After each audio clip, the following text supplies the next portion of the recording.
And without further ado, I would like to introduce Representative Brandon Ellington, a very bright, promising young legislator that we have here in Kansas City. Representative Ellington represents District 22 in our city. He serves as Vice Chair of the Missouri Congress Black Caucus. He's on the Appropriations Committee, the Public Safety and Corrections Committee, Crime Prevention and Public Safety, Downsizing State Government, Governmental Affairs, Urban Issues, and Joint Committee on Corrections.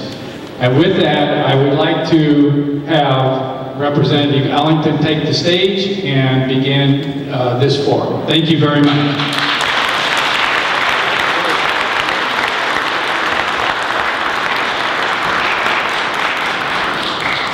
Before I start, I'd like to say all praise, honor, and glory be to God. I'm glad to see the turnout that came out today because this is one of the most important issues that we have facing Kansas City when we talk about the violent crime or systematic causes of crime, such as lack of investment in certain areas, educational and our social conditions that we have to address, our economic conditions, and the culturalistic aspect that we have to address, because the majority of the murders that we've seen in Kansas City has been black on black crime. It has nothing to do with lack of morality or the ethnicity of the people that's committing it. But in my opinion, and the opinion of a lot of criminal theorists dating back to the 60s and the 50s, has everything to do with the social and economic conditions. As a legislator, there's certain things that we can do to alleviate that whining. Yeah, I think I'm gonna switch mics. As a legislator, there's certain things that we can do to alleviate the problem. I have a couple of bills that I'm working on. One would be a mandate for anybody in the state correctional institution where they would actually get bonded. It's both of the mics. Okay. I need to be back. All right, can y'all hear now without the bonding? Straight up. I like to be with the people though, man. I like to be with the people. There's certain things that we can do from a legislative standpoint. Can I have the wireless mic back, please, so I can walk through the crowd and I get away from the stage? Excuse me, can I have the wireless mic back, please? I guess they're not listening. There's certain things that we can do from a legislative standpoint. The mandate that I'm working on would actually require anybody in the state facility to get bonded or certified with whatever job that they're doing while they're locked up. So that means they have a trajectory to getting a job when they come out of the penitentiary. I'm also working on something similar that I seen the City Council and the Mayor working on last year, which will remove off the felony question for non-violent offenders, for felonies, etc. in Kansas City. Would actually be for the state of Missouri, but what that would do, it would allow somebody not to get discriminated against when they first go through the door. Now, private companies will still be able to do whatever background check they want to do, etc. But at least it gives somebody the ability to go in there and have an interview. There's certain restrictions that people have when they come out as far as getting a job, getting access to housing. So if we have a grown man or a grown woman that comes out of the penitentiary after doing 5 to 10 years and they can't get a house and they can't get employment, and we know by looking at the data they're going to come to the inner cities, either in Kansas City or St. Louis, we can't expect the crime rate to drop. I mean, it's not going to happen. Now, if people actually have viable alternatives and ways of getting access to employment and housing, then you will start to see the crime rate drop, because we know economic development and education is the greatest thing that we can do to reduce crime. From a legislative standpoint, we can also allocate more funding to early education in the public schools, because we know when we look at the inner cities, the curriculum is lacking, and that's why I invited so many different people from the political arena. I'm glad to see our Mayor James has actually made it in here. I know I seen the superintendent of the school board in here. I've seen various members of the city council in here. I know we have some state county legislators that's in here today. I haven't seen too many state reps yet, but I know we have senators in here. Oh, I'm sorry. They hide today. They hide. I'm actually going to bring them all up so you can know them. You can get introduced to them, because we all have to be working together. Again, when you talk about us at the state. There's certain structural things we can do with the law and allocating funding to make sure we reduce crime because we actually give people opportunities. When we talk about our local government, there's certain investing that they can do in the impoverished areas that we know will generate economic development and natural investments in an area that has been left to demise. In my district, my state district, the 22nd district, overlaps the 3rd district. The majority of my district is in the 3rd district. And I have like 3.5, 4 miles of Independence, Missouri. And I see the same economic, social and economic paradigm in both of my districts, even though they try to colonize them and say Independence is different than Kansas City. The part of my district, Independence, has the same socialistic and economic deprivation that I see in the 3rd district. Now, I'm more than happy to work, and I have to pick on Senator LeVota, because that's my senator out in that area, and Senator Curls is my senator in this area. I have 2 senators. I'm looking forward to working with both of them to address the economic and the social conditions in that area. I've invited various religious institutions out here, or people from religious institutions, because it's a cultural aspect that we have to address. Because right now in the black community, we're not valuing life. In my opinion, it's not necessarily a gun problem. When I go to rural areas and I go in a constituent house, he has 50 guns sitting in the living room. But they not shooting each other at the break that we shoot each other in the inner city. And that's a lack of respect for ourselves and our own lives, and that's something that has to be addressed culturally. The socio-economic aspect is something that in the political arena we definitely can address. I'm trying to run through everything because I'm about to bring people up. This will be an open dialogue forum, so any questions or concerns that have, come up and talk about it. We're not just going to talk about the problem, we're actually going to create action steps, and we're going to have follow-up forums and seminars to see what worked, what didn't work, because this is something that has to be addressed. When I was 19, 18, 17, 16, 15, we used to walk around talking about this killer city. I'm 32 now, and I look at the generation below me, they still walk around talking about this is killer city. So this is not going to change unless we come together and we work collectively. I also have law enforcement in here. I have law enforcement here for a couple reasons. I've seen Chief Forte back there, and I know he has a couple of deputies in here. Law enforcement cannot lock everybody up. That is impossible. Nor can we expect the penitentiaries to hold everybody. 91% of the people that's in the state penitentiary, they're getting released. So we have to work on the viability of somebody that comes out of the state penitentiary to reassimilate back into society. Now, law enforcement has its proper place. If we put 1,000 cops on 39th and Prospect today, we're not going to do anything but disperse crime around Prospect. Then you're going to see it in Independence. You're going to see it in South Kansas City. You're going to see it on the west side of Kansas City. So we have to be extremely strategic when we address the systematic causes of crime. And the people that actually got agenda, obviously I didn't print it up, but the people that got an agenda actually spell out what systematic is. It's methodical, it's intentional. And when I look at the lack of, in my opinion, it's intentional. Because we know we put money here, or we put resources here, or we invest in an area over here, and we intentionally disinvest. And when you look at the paradigm of who votes and who doesn't vote, there's a direct correlation to impoverished areas that don't participate in the political process and more affluent areas that participate in the political process. So again, it's on the community to stand up and to say enough is enough, and not just give lip service, but to actually put in the work, because this is something that we're going to have to work to do.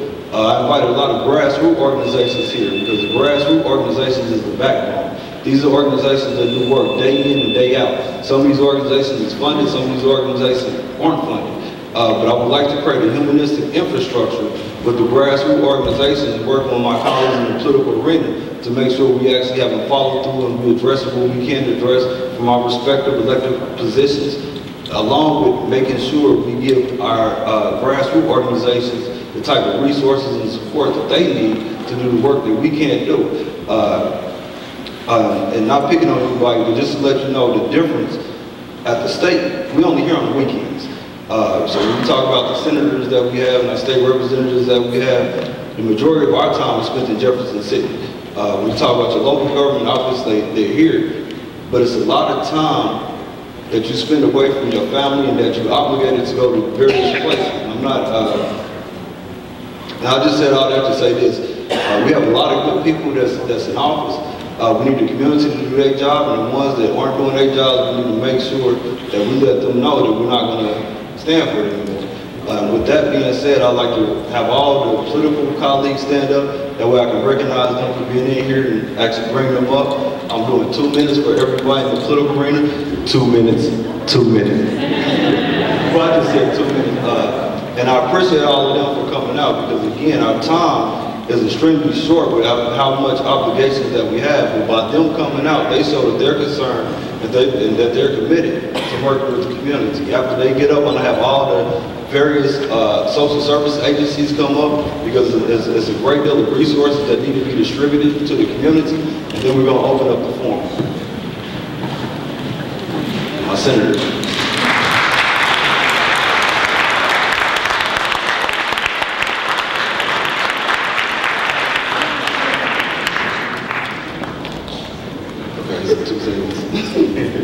Mr. Mayor. I'll take 2 seconds. Is that okay? Well, thanks for everybody for being here. One of the things that I know, and that you probably know as well, is that the issue of violence in the community is multifactorial. There is no silver bullet, there is no single answer. It is wrapped around a long history of disenfranchisement, poverty, education that is not effective and does not work, lack of jobs training skills, lack of investment. All of those things contribute to the problem that we have. It is not enough to simply try to arrest our way out of it. We have to arrest the people who are incorrigible and can't be saved or don't want to be saved, but we have to do everything we can to get people out of the system before they become incorrigible. That's the whole purpose of KC Nova. We've been working on KC Nova for over a year now, putting it together, raising the funds, putting the people in place. The idea behind KC Nova is a multifactorial, collaborative effort between the federal government, state, city, county, mayor's office, prosecutor's office, U.S. Attorney's office, police department, ATF, FBI, to do 2 things. First, identify those people who are at the center of criminal enterprise and violent criminal enterprise. Get them out of the loop. They will either come voluntarily or they will be taken off the street and put away. Second, to find those who are on the verge of getting into those criminal enterprises and offering them an alternative that involves the faith-based community, social services, education, job training, job placement, those types of things that can help them find a different path. And hopefully they will take that path and stay out of the process, and if they don't, then they'll be in the same situation that the people who are incorrigible are. That's the whole purpose of KC Nova, and that's a collaborative effort between the Chief of Police, Daryl Forte back there, Gene Peters Baker, the County Prosecutor, Tammy Dickinson, the U.S. Attorney, the FBI, ATF, my office, and the Mayor's office, and the city to try to get that done. It is a long, slow process. It is one that offers alternatives, and it is something that we believe will work based on the fact that we researched this heavily. We figured out what other cities were doing and what was effective. We've taken those things that were effective and added them in, and we've gotten rid of the things that don't work. But here's the bottom line. None of it works, absolutely none of it works, unless the community wants it to work. It is impossible for us to do what everybody has to do. We have to collaborate on this. We have to make a commitment. If you don't want it in your neighborhoods, you don't want crime in your neighborhoods, then you have to do those things that keeps it out. You have to identify the people causing the problems, and you have to be willing to stand up and help put them away or get them off the street. We need the faith-based community to come in and offer the services that we need. We need the social service agencies that we're collaborating with. KC Nova's hired our social service head coordinator, and now we're in the process of hiring more social service workers so that we can get to social services. But none of it matters, absolutely none of it matters, unless the community collaborates with us. It's easily said, but it's not been easy to do. Now we have the pieces in place. Daryl Forte is collaborative. He's been in the community, lived in the community, he works in it, and he's trying to do everything he can. We are trying to do exactly what we can. None of it's going to matter unless we have your help. So asking for your help is a long process, but if we work together, we can actually make a difference.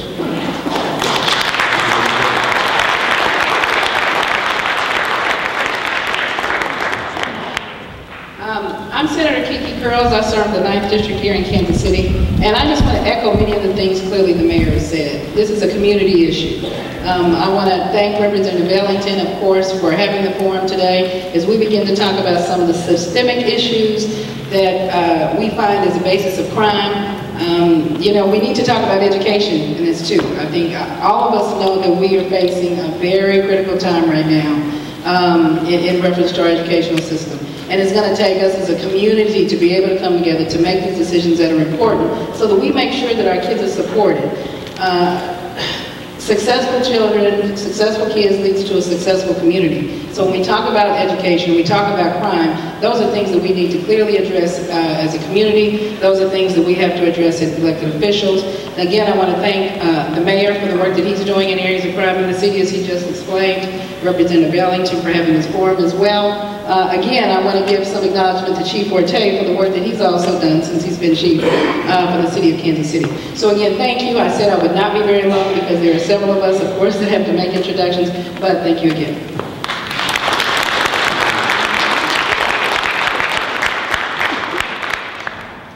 I'm Senator Jason Holzman from the 7th District of Kansas City. For 5 years before I was elected to the Missouri House of Representatives, I taught social studies in the KCMO School District, and I coached football and baseball. And during my time with the district, I saw some amazing transformations. I saw some young people who had no hope finding themselves in things which made them great, and that when they left us, they were ready to go conquer the world. And I also saw some amazing tragedies. Some young people who had to deal with some things that, you know, just by right, they shouldn't have had to deal with, and it affects their ability to succeed in an academic classroom. And that's where I think that we need to focus our attention on early childhood development, getting our kids the best start that they can. And Senator Justice and Senator Kennedy and myself, along with Senator LaVota and Curls, we're all working on getting a bill passed that would allow for districts to voluntarily have an early childhood program, which would put it in the foundation formula so they wouldn't have to fight over the funds and the resources there to provide for that program year in and year out. And we're hopeful to try to move that piece of legislation. I also believe it's important to work on issues like urban agriculture so that we have good food and we have access to healthy, nutritious nutrients for our young people, and that will make a difference. And then finally, you know, trying to understand what it is to respect and value our neighborhoods and our communities and each other, and really looking inward towards ourselves to find some of these answers. I'm here today to help listen and support. I appreciate Representative Ellington for getting us together. I do think this is one of the most significant concerns that we have as a city and the nation, and I hope to find some answers today, and I thank you for letting me be here.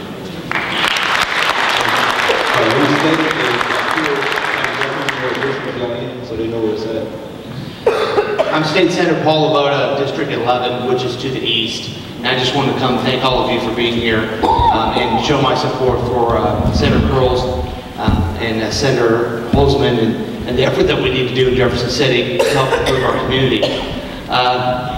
The arc of history is long, but it is towards justice. And the way that we solve our problems by coming on a Saturday afternoon, we'd rather not be there, and come talk our problems out, come up with some solutions, and try to make things better. Seems pointless at times when we look at the challenges that we have, but what we're doing today and what you're doing today is the way we make things better. So I want to thank you for being here today, and I'm here to support you.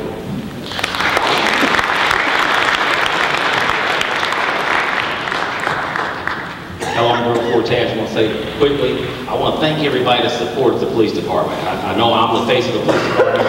I'm not doing anything by myself. It's just so much support. I thank the mayor and the board for giving me this opportunity, a lifelong dream to be the police chief. I think we're going to make, well, I know we're going to make a difference. But I just want you all to know in the last 44 years, there's only been 9 years where we didn't have over 100 homicides. This is nothing new. I appreciate the representative for doing what he's doing. I'd walk all the way to Jeff City for him. I had another appointment for this today, before this today, and I have to leave in a minute, but I postponed that just so I could be here to support Representative Ellington. I mean, he's been great for the city even before he was elected, and again, I love you.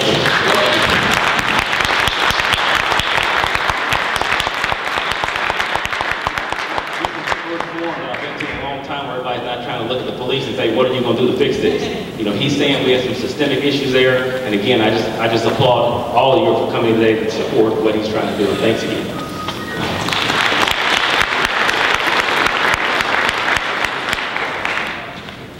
Good afternoon. I am Gail McCann Beatty. I represent the 26th District, and I'm going to be extremely brief. There's a lot of us here, and we came to hear from you. But just to kind of give you a general idea, I have a unique district in that I have 4 city council districts within my district, 2 state senate districts within my district. I run from 47 to 99th and Prospect, and in some cases, all the way up to the Plaza. So my district is very unique to probably anyone else in here. But I do want to thank Representative Ellington for bringing this all together today. We've got a lot of work to do. And down in the state, you're going to hear about education, and you're going to hear about gun control, and you're going to hear a lot of things. But what I want you all to know is we need to hear from you. Sometimes because we're down in Jeff City, we're far away, and you all forget we represent you. That you can pick up the phone and call any one of our offices, and we will respond. Or you can send us an email about whatever, whether it's the gun control, whether it's education. Please take the time to let us know what you're thinking, what your concerns are, because we are there for you. I thank you all for taking your time and coming out this afternoon.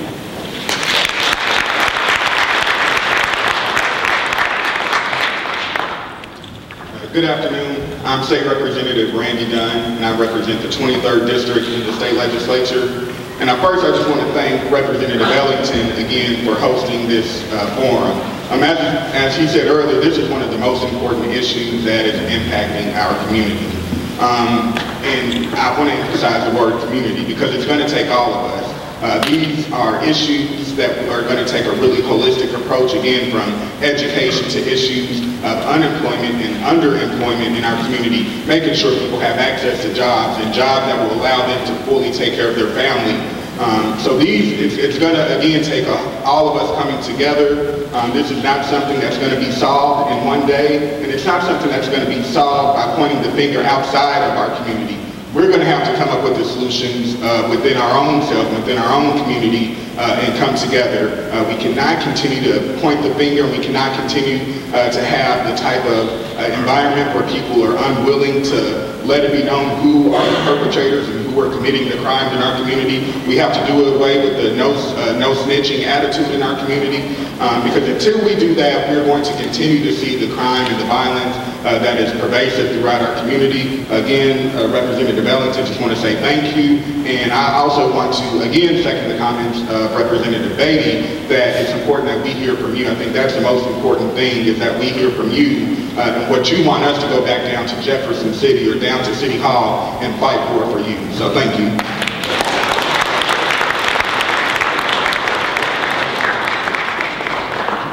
I'm John Sharp. I'm City Councilman from the 6th District and represents a lot of South Kansas City. I appreciate Representative Ellington hosting this. He's one of the great young leaders we have in Jefferson City, and I'm glad to hear him talk about all the societal forces that really contribute to our crime problem, because a lot of folks say, well, just pass this law, pass that law, and everything's going to be okay. And I think all of us know it's going to take a lot more than that. And clearly, we have to provide more opportunities for people who have committed an offense to lead productive lives after that. We need to get rid of the box on these application forms, and certainly for the city, and I think for any business that does business with the city, where you have to check if you've had a felony conviction, and oftentimes that's the end of your application. When I came on the council, you couldn't even get a liquor license to be a waiter in a restaurant bar if you had a conviction like that, and we were able to soften that. We didn't get rid of it altogether, but at least after a period of good time, you could get that. So we have to realize that people have to be allowed to earn an honest living if we expect them to earn an honest living. We have to do a better job of educating your young people for the jobs today. But we also have to realize that we do have a crime problem. And we have a worse crime problem as far as homicides in Kansas City than a lot of American cities. We're one of the top cities in the nation in terms of our homicide rates per 1,000 people. And if the homicide rate, in my opinion, is spread out evenly around this metropolitan area, you'd have had so much community outrage, it never would have been tolerated this long. But we know where the homicide rates are concentrated. They're mainly in areas are diverse communities or lower income communities, basically on the east side and some on the west side. You don't have high homicide rates north of the river. You don't have high homicide rates in the Warren Parkway corridor. So it has been concentrated. And since my boy graduated from Hickman Mills in '04, I've had to speak at 2 funerals of 2 of his former teammates and best friends who were both doing everything right and were homicide victims. My daughter was a homicide victim her senior year at MU, so this isn't an academic issue to me. I think we've got the right police chief. This Kansas City No Violence Alliance, which is a cooperative effort between the police, the prosecutor, and the feds, is going to pay off. It's not going to pay off right away, but it will pay off. But I think we also need to look at changes in law, and there's very little we can do at the city level because the state has preempted firearms regulation. But there is a section in state law that allows you to legally carry a concealable weapon in your passenger compartment of your vehicle, even if you don't bother to get a concealed carry permit. You don't have to pay the money for that, you don't get the training for that, you just can do it. That's a crazy thing to have in law, and I don't know with the current political makeup in Jeff City if we can get it changed, but we ought to try. Thank you.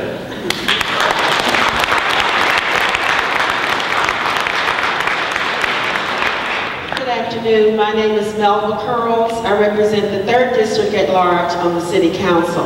In the 3rd District, of course, I live the notorious east of Troost. However, I've lived there most of my life. It's not new. So whenever I hear someone getting shot or killed, I always, pray that everything's going to be all right and pray that someone will tell. My thought is, actually, I talked to a woman one time and she had seen something. I said, well, tell me who you saw, I'll turn it in if you don't feel comfortable. And so there's a mindset out there that, well, I can't tell anybody. You can do that. You can call me. I gave her my number and told her if she felt comfortable, she can call me back. But there's a lot going on, and one of my issues is helping the parents who are raising some of these children, because a lot of this starts at home. If you be raised in a home where there's no discipline, back in the day, of course I'm old, but back in the day, my mother or father knew where I was. Nowadays these children kind of go, where are you going? I'll be back. And they're gone. You don't know where they are. You don't know where they've been. When they come back, they might come back late. I don't know if they have curfews anymore. At the city level, we even have curfews for your children. So there is a disconnect, but I do want us to work together. I think that's the main thing. I applaud Representative Ellington for this event, because if we talk, maybe we can come to some solutions. We're listening, you listen to us, we listen to you. Maybe we can come up with something to help our communities. Thank you.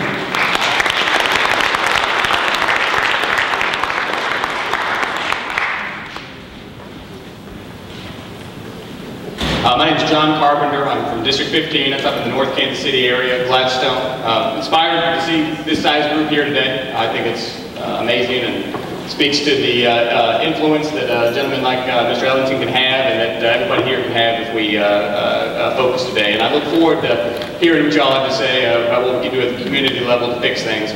I'll be real brief, but what we need to be committed in the political sphere, and what I will be doing is making sure we get illegal guns off the street, make sure we focus on poverty, make sure we look to a long-term solution to fixing our schools, and making sure we look at the criminal justice system to make sure that it's focused on rehabilitation and getting people reintroduced into society, and look at the war on drugs too. And that's what we got to do in the political sphere. Look forward to working with my colleagues, look forward to hearing from all y'all today. Thank you. Hi there, my name is Jeremy Lefebvre. I'm the state representative from the 25th District, representing parts of South Kansas City, Waldo, Brookside, and Warren Parkway area. And I serve on the state's budget committee, and some of the issues that I have been focused on and will continue to focus on are kids who are victims of abuse and neglect, disparities and issues that are affecting our juvenile justice system, and other things that address sort of the poverty issue. And I want to thank Representative Ellington here, having worked in Jefferson City now for 5 years on issues that don't often get a lot of attention. I can say that this gentleman here is one of the people down there that gives me an awful lot of hope. So, thanks.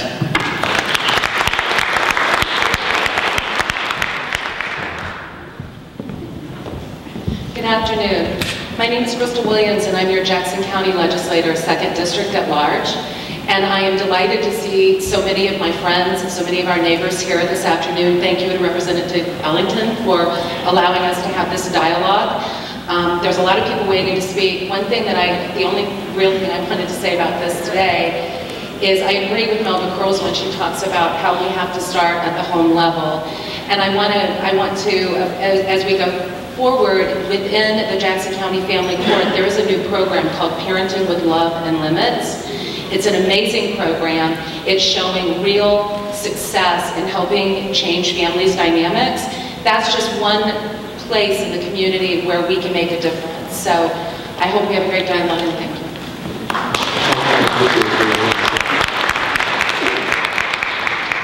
Good afternoon, everyone. My name is Scott Wagner. I'm your city councilman from the 1st District at Large. If you do not know where that is, the 1st District is most of the Clay County portion of Kansas City. And you may ask yourself, why is someone from Clay County down here? I'm here because what happens here radiates across the city. When you have people out there, and I'll use our favorite foil, the folks from Kansas, when they say, you don't want to move to Kansas City, Missouri, they say there's too much crime there. You don't want to. You want to come out to Johnson County where everything is perfect. The reality is, folks, we have to start taking that message back, and we start taking that message back with events like this. And I want to thank Representative Ellington for what he's doing here today. The reality is I'm coming here from Clay County today because we are all in this together, and I look forward to working together with all of you to talk about the solutions we have today. Thank you very much. Hello, I'm Jermaine Reed, member of the City Council from the 3rd District, and that is where everyone is sitting for the most part, and everything east to Truce. And so I would say welcome here to the Bob Mohart Center, and I also would just do a quick housekeeping. There are folks who are standing on the wall. I would like to suggest that there are many seats that are still open so that we can accommodate you and also provide you with a seat. And so if someone has a seat next to you that's open, I'll ask you to raise your hand, which allows for others to come in and still grab a seat.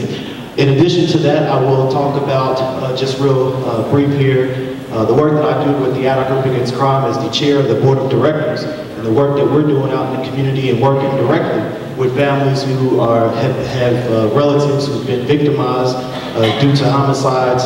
It takes all of us here in our community who stand up, who speak up and speak out about crime and violence, because we, as your elected officials, we can solve all the problems and crimes alone. Yes, we can enact bills and put things in place that actually help, but it also takes people who are sitting in here and also our friends and neighbors who aren't sitting in here coming forward and sharing information with the police department so that we can get these perpetrators off of our streets in our city.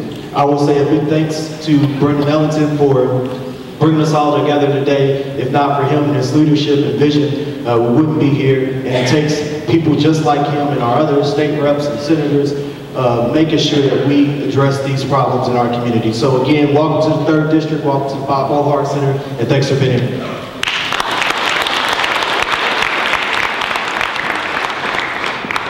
Good afternoon. I am your Jackson County Legislator, Teresa Garza Ruiz, 1st District at Large. I do have a small part of the 5th District, Kansas City City Council Ward of the 5th District in my district. I'm very glad to see so many people come out today, and I'm very glad that Representative Ellington put this together. This has been a long-standing issue in our community. Whether you have been impacted by it from the loss of a loved one, or you have been involved or know somebody that lost a loved one that gave you the strength to actually come here today to help figure out what we can do to address these problems. I want to thank you for showing up. I don't want to take too much time because we have so many other people, but I'm very interested in this dialogue today. I'm very interested in hearing from you and from your concerns, and then seeing how we can move forward together in order to address these issues. So thank you very much.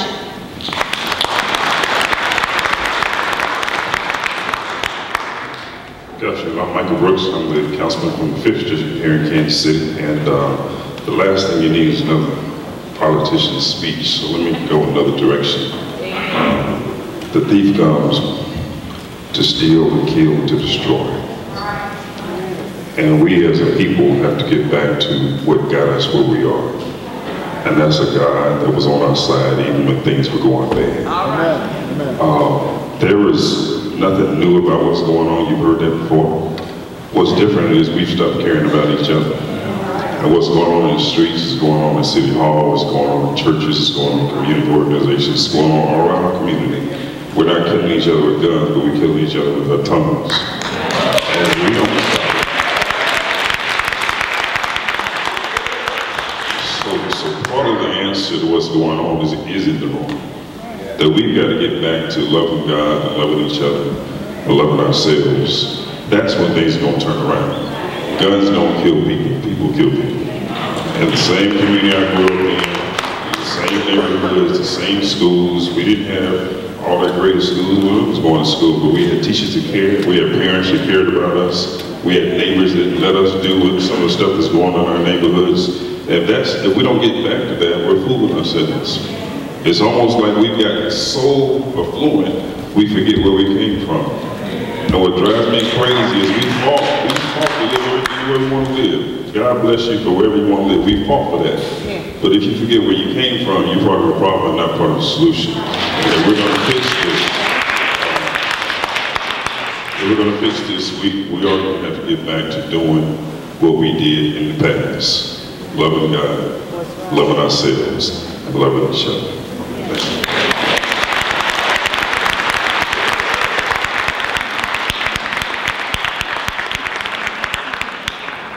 Good morning, I think it is still, good afternoon.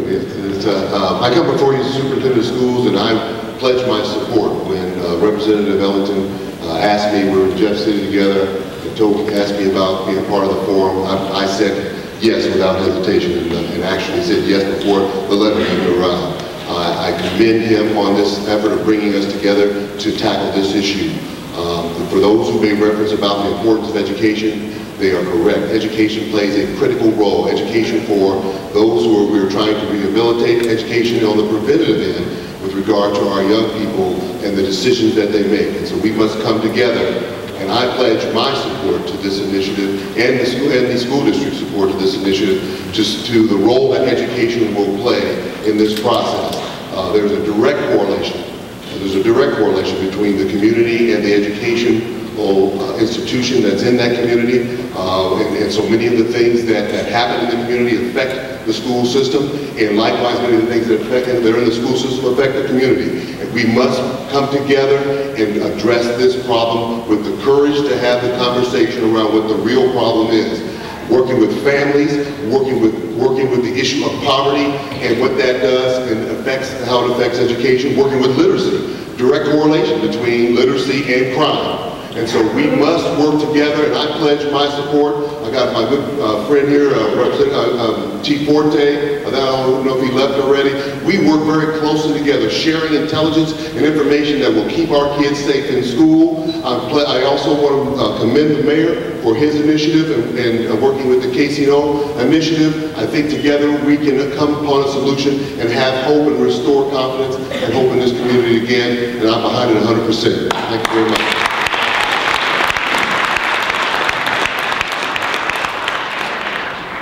Good afternoon.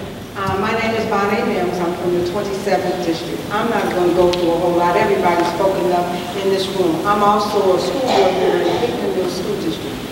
My main concern that I'm very proud of is to see Representative Brandon Ellington pull everybody together, not just the leaders.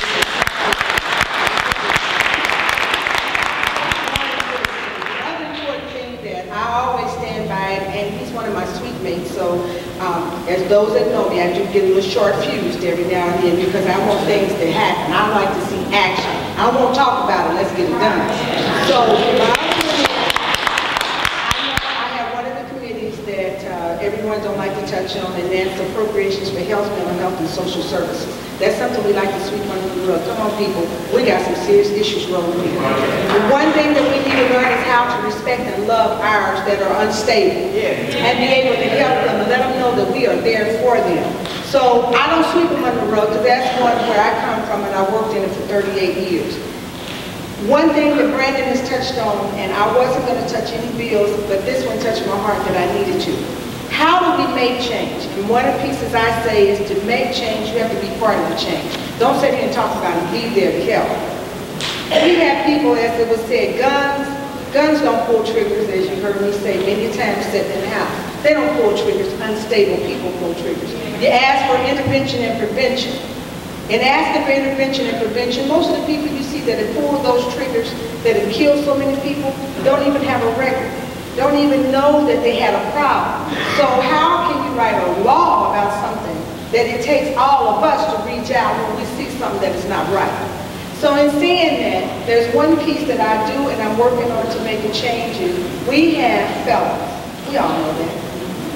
But on these things they have on our felons that I learned that in a drug program, if you are following everything that the course is asking you to do, but they're not eligible for Medicaid, Medicare, or food stamps. But if I was a sex offender or I had been charged with murder, they can have all of those.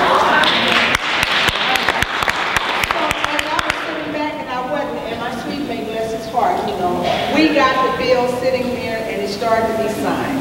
So I want to say to all of you all in this room, to make change, you have to be part of the change.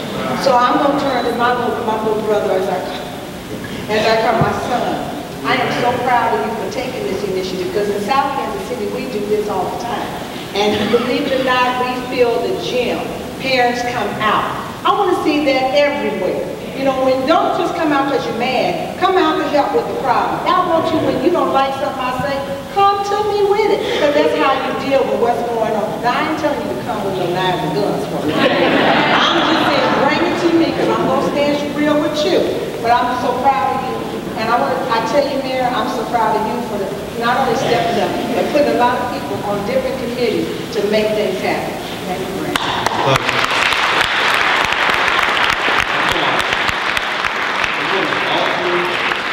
The agenda I actually had with the social service agency will be coming up, but I actually want to get into the community dialogue right now. So I asked that the social service agencies that are here, if y'all can kind of position yourself up here in case there's any questions that would directly relate to the specific entity or department that y'all work with, so we can address that question. And again, this forum is about creating solutions. We have half of the Kansas City delegation here today, half the state reps and the majority of the city council people. So we have the political arena on board. Now we need to know what the community wants us to do. Again, from a legislative standpoint, there's certain structural things that we can do with the law. So think of Berkeley, think about stuff like the penitentiary or resources going somewhere because the state pretty much funds everything besides the taxes that the city does. From the city government, they can obviously do local investment. You heard a lot about guns and banning guns. The city council, the mayor, regardless if they want to or not, they cannot do it because it's state law. And I'm not going to lie to you, it's 108 Republicans in the House, 22 some odd Republicans in the Senate. That's not even on the radar. That's not going to happen this year. They have bills to let teachers carry guns. They have bills to teach first graders gun education. We don't have sexual education in our schools. And again, the issue is social economics. So I want to kind of stay focused on the social and economics and the educational arena with the culturalistic aspect that we have to do. The superintendent's here, we have a couple school board members here, and what we would like from the school district, or at least what I would like from the school district, is a tight, tough curriculum and extracurricular activities. Like some of y'all know me, I played ball when I was in school. Everybody doesn't have a Christmas crossover, man. Tony the Tech. So we have to have robotics, mathematics, etc. But with that, I'd like to start the community dialogue. Feel free to come up front. If y'all just have a concern that y'all want to address it. If y'all want to talk to a political entity, like I said, we have half the delegation. And I'm going to do the moderator just to make sure we stay on focus. And I got somebody taking notes, so don't think I'm not paying attention. I'm just not right. Good afternoon. Thank you, Representative Brandon Ellington, for inviting us and holding this forum today. And I'm not sure who this question will be for, because I've said it, I've listened, I've heard a lot of people talk about the effects of crime and violence, etc. And I've even heard people talk about the cause. And I think we identified poverty as being one of the main components and a precursor to a lot of the violence. My question to anyone who would care to answer this is, how do you involve the grassroots in all of these plannings, I heard the mayor talk about something called NOVA. Did you invite grassroots organizations and grassroots neighborhood people to be a part of this? There are certain initiatives that work. Community policing works. Community social work works. Weed and Seed worked. But I don't see a lot of grassroots involvement when people are sitting down making a lot of plans as to what they perceive the solution to be. So my question is, how do you involve just everyday grassroots people to include those persons who are called gang members? How do y'all involve them? Because gang members are young people who did not create this world, they inherited it. So how do we involve them in the planning or whatever it is we plan to do with them? Thank you, good question. First of all, there are several components of KC Nova that do involve direct grassroots community involvement. The local prosecuting attorney's office and chief can tell you about some of those, but also there's the crime commission that is grassroots and has meetings, hearings all the time. There is a special commission on violent crime that was appointed that had meetings and hearings and asked for solicitations and ideas from people about how to do that. There are a number of different ways that we've done it, and people have been there. We've been at meetings all over the place asking people about crime. This isn't the first forum about crime. Believe me, and I can tell you that the grassroots is involved because they call me every time I'm turning around. My office gets called all the time, and so do the other Congress people or the other council people. But the most pertinent thing as it relates to KC Nova might be that component that has to do with the neighborhood prosecutors. Good afternoon, everyone. My name is Alicia Kennedy. I am the Neighborhood Prosecution Coordinator for the Jackson County Prosecutor's Office. Jean Peters Baker, when she came into her position a little bit over a year ago, she hired me to be the community liaison to work with the grassroots neighborhood organizations, the neighborhood associations, the concerned parents, the educators, and so we began to build these partnerships. We focused neighborhood prosecution based, it overlaps a lot of hot spots that Chief Forte established. So we went to where the city needed help the most, the high crime areas, and we endeavored to get feedback, input from the community as to what the needs are. We make a lot of decisions on the 11th floor of the county courthouse, but we make them in a vacuum if we don't have the input from you all. So I thank you for being here today. As sitting in on some of the meetings with NOVA, we have a component of it which will offer social services. Law enforcement is gathering intelligence to find out what's going on. You in the community, you know what's going on. You know who's unstable. You know whose children are selling drugs, whose kids are being bullied. I've had community people come to me and say, my nieces or nephews are being taunted because they don't want to be in a gang. You know, that information, we want to know who those kids are. Not necessarily to incarcerate them, but to offer intensive intervention. We partner with other agencies. We've had discussions with a lot of the outreach groups in the community. So a lot of my role is to connect people with resources in the community. We have an open door policy. A lot of people in the community have expressed frustration because they feel like their voices have not been heard. But this is a new day in Kansas City. Look at this platform. You have people that are from the community like Brandon Ellington and myself and the mayor and the chief that are in positions to be able to take the information you're offering and put it into practice. But no, but we're in a really good time in developing what the social services part is going to be. We're developing that. So your input will be helpful. We have an idea what the framework's going to be, but what are the real needs of the community? We know that they need jobs. We know they need education. But are they prepared for those opportunities? You know, sometimes we think that those are the only issues to overcome, but they have to have a strong support system.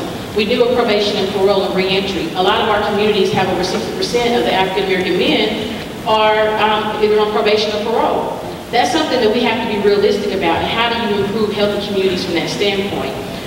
You know, most of the people, Brandon Ellington, they've done a lot of grassroots work in other organizations, but we need more of you to call our offices and give us input. Your voice can be heard, your suggestions can be put in place. Someone came to me about an issue with child support. The Jackson County Prosecutor's Office, we oversee child support as well. We want fathers to interact with their children. That is a suggestion that we're looking into how can we make that come into play. So when you come with a suggestion, also come with how you would like to see it implemented, and we can have a discussion like this and bring it all together. We are endeavoring to work collaboratively. The county is working with the city. All of us are working with the neighborhood groups in best attempts. And so bring them all to the table and we'll do what we can to address them from a holistic standpoint. And also to answer your question, I'm about to step on some people's toes right now.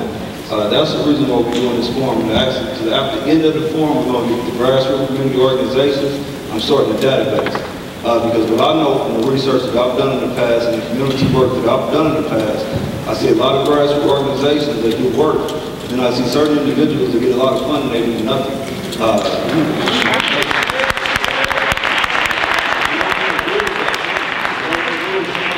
We do want to allocate it to individuals and groups that have a proven track record of actually working in the community and have viable programs. Yeah, the programs. And I don't know which group they was talking to about, but I was talking to somebody, and they was in a meeting. They said, well, you know, this group got $1 million. And they said, well, you can't see the proof of what we've done, but we've done work. Well, we know groups that get no money, you can see everything that they've done. So that's something ridiculous to me. 1 and 1 is always 2. It's not 65 or 150.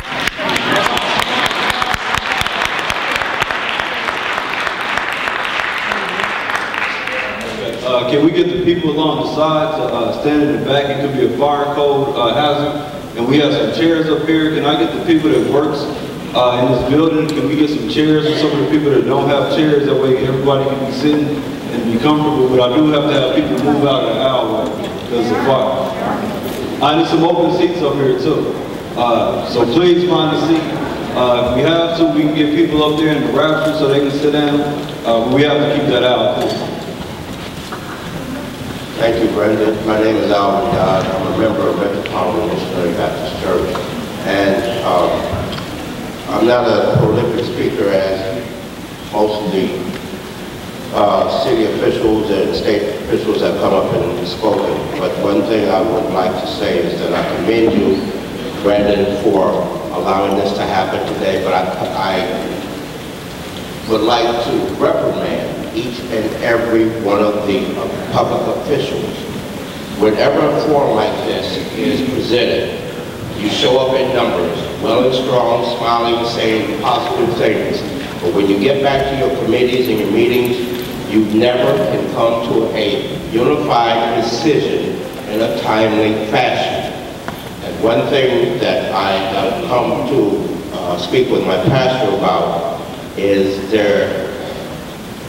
this is a vision that I had a couple weeks ago, and I spoke with him about a gun buyback amnesty program, and possibly with 8 other churches in this community. He has said that was in the planning stages. But if we plan it, can we all come unified and stop bickering about who's going to take credit for this and that? Because we're killing each other day by day. We need decisions, we need solutions, and we need unity. Thank you. I just want to say one thing, because I respect you, but when we talk about people out here that's committing crimes, you have to give somebody to get some. You can't tell somebody that's out here selling dope to put down a pack, put down their gun, and they don't have no job. It's not going to happen.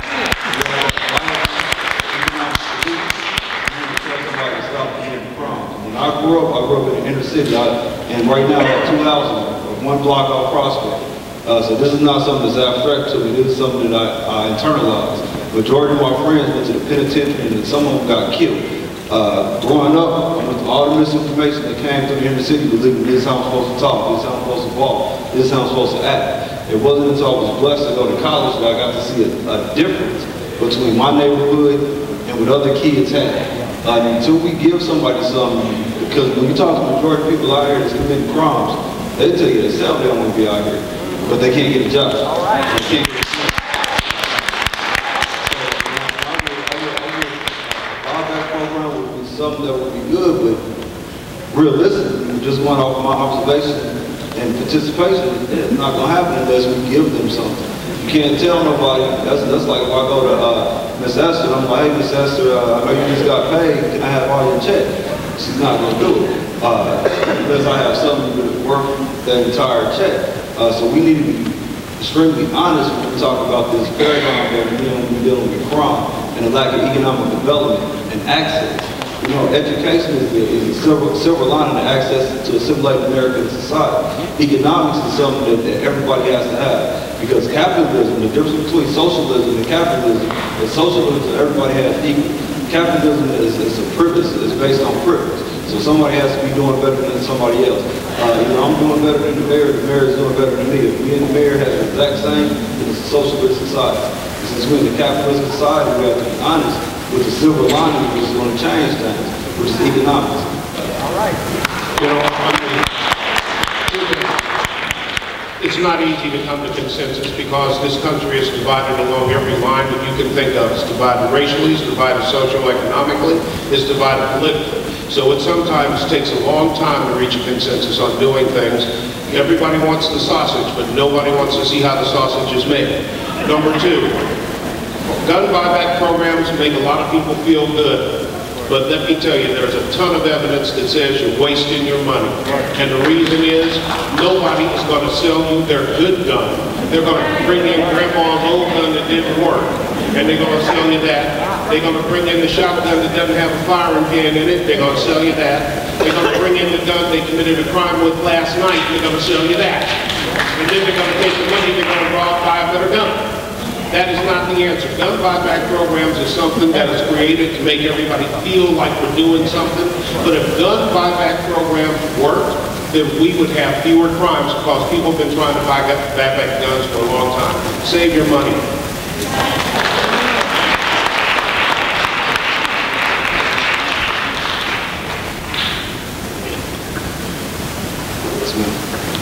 Yes, I'd like to speak about that silver lining in education in our community. Why is it that we have 37 charter schools in Kansas City, and you guys, I'm not from Kansas City, they don't call it Kansas City, they call it Kansas City. Let's talk about the racism in this city.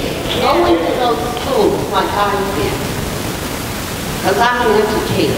When I hear white teachers telling our children, you're going to prison like your daddy anyway, or you'll be pregnant before you're 13 anyway. Why is it in this city that we only have 9.6% African American teachers in the classroom and only 6% of them are African American men? Tell me that because Black Caucus, we passed a resolution about the Praxis 2 test that we paid over $10,000 in attorney's fees for. So that test was not determined who is in our classroom teaching our kids. I'm in the classroom. I see the curriculum dummied down. Okay? I see the teachers who don't truly understand that Lucretia didn't have supper last night, and that's why she came up. They don't care.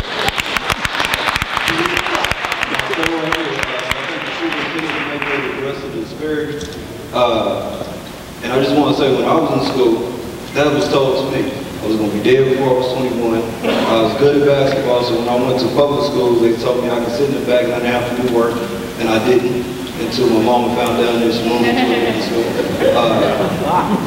was given a dummy-down curriculum when I went to UMKC. I thought I was smart. Until my first year up there, I was like 21. There was kids in there, 17, 18, raising their hands. I'm like, I had that philosopher in 6th grade, or that mathematical equation. I'm a grown man, I never heard any of it. From a state standpoint, I'm bringing the superintendent up right now. From a state standpoint, I'm the vice chair of the Black Caucus. So this year, we brought in all the department heads. Castro will be one of them that's over the Department of Education. And we looked at the disparity between so-called, I say so-called because we're really not minorities when you add up the numbers between Latino, Black, Asia, etc. When you look at the numbers of so-called minorities, the numbers are extremely frightening. The same when you talk about some of the Teach for America. It's a good program, but my problem with that program is that they're not here permanently. They come for a couple of years and they leave, but I'll let the superintendent address it. And also, let's not forget those Teach for Americas and a lot of the white teachers in our school that tell me to my face, I'm only here for 5 years, so my student loan can be forgiven. Why should I teach your child to be competition for my child? Tell the truth. I mean, I'm in 100% agreement.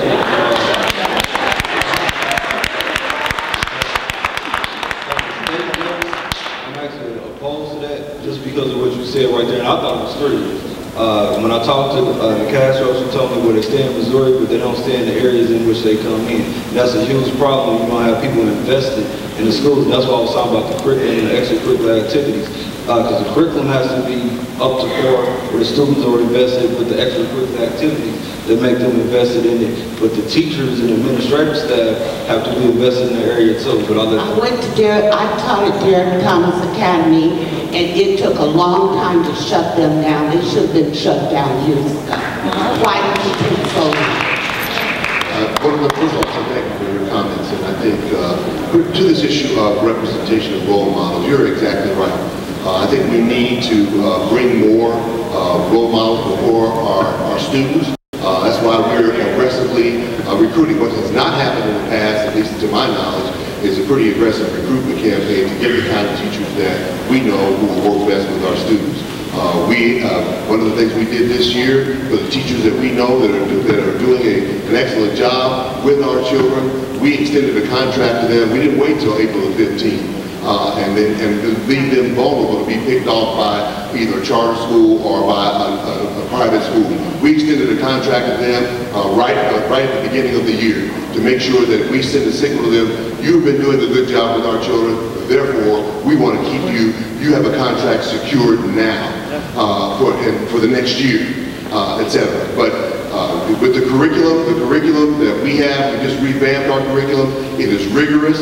It is online with the state standard, but it looks ahead to the Common Core, which we know our children are going to face that Common Core, which is a very, very rigorous expectation. And so we're on the game with the kinds of things that you're talking about. The key is I want to make sure we get the best teachers before our kids. We flip the script in our recruitment. We don't just take anybody anymore. A teacher who comes before to teach in this school district, not only do they have to go through the interview process, you know, people can always only go through an interview process. You have to demonstrate, you have to teach, do a lesson with our children, do that lesson, and under the rubric and expectation and guidelines that we expect, and we want to see you work with our children and deliver a lesson before we will hire you. That is part of the hiring practice now. And we tell people, if you don't have what it takes, not only just the skill, but if you don't have the will, you don't have what it takes to teach them, then don't bother interviewing. Don't waste our time. It takes a select individual who understands what it takes and is tough enough to deal with what we deal with and is inspired enough to inspire our children. That's how we are now. I don't know if it's future past, but I can tell you how we are now, and it's a new day and we can't see it from the future.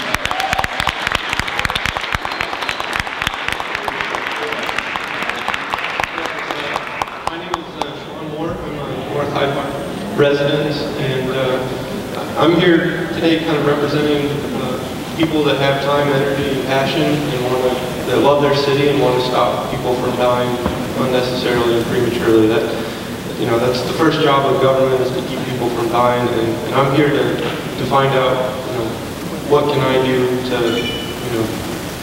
public policy really drives so much. If I had my way, we'd have universal pre-kindergarten and no private schools, and we wouldn't make single mothers work 3 jobs to qualify for benefits. But we need to get real about some things. Everybody should keep working on the things they're doing now, but let's step back. And our rural Missouri voters going to support higher taxes to fund some of these programs? I don't see that. We're in an economic war with Kansas now. We have to get real about resources. And the public right now is so galvanized by Sandy Hook.